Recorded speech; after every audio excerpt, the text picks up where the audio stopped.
தமிழ்நாட்டில்தான் திருக்கோயில்கள் அதிகம். இந்திய ஒன்றியத்திலே தமிழ்நாட்டில்தான் 72,000 திருக்கோயில்கள் இருக்கின்றது. இது அதிகம். தமிழ்நாட்டில் காரணம் நாம் கோயில்களை வைத்து கலை வளர்க்கின்றோம். அதற்கு காரணம் நாம் கோயில்களை வைத்து கலை வளர்க்கிறோம், கலவரத்தை வளர்க்கவில்லை. மாண்புமிகு பேரவைத் தலைவர் அவர்களே, நாம் கோயிலை வைத்து பண்பாட்டை வளர்க்கிறோம், பாகுபாடை வளர்க்கவில்லை. மாண்புமிகு பேரவைத் தலைவர் அவர்களே, எந்த மதமாக இருந்தாலும் அன்பு கொள்வதே இந்து மதம்.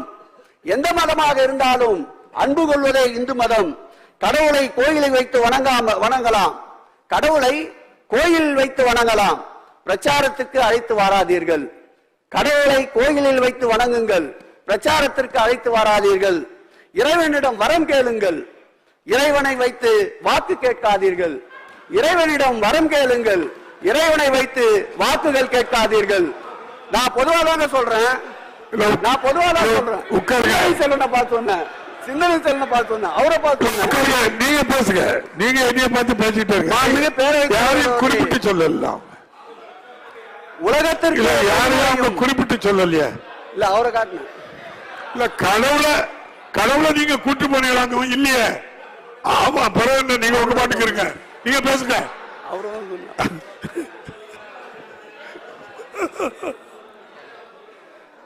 உலகத்திற்கே பொதுமறையும் பொது நீதியும் வழங்கிய அன்னை தமிழ்நாட்டில், உலகத்திற்கே பொதுமறையும் பொது நீதியும் வழங்கிய அன்னை தமிழ்நாட்டில் ஆன்மீகத்தை அரசியலாக்கும் சூழ்ச்சிகள் தகர்க்கப்படும்.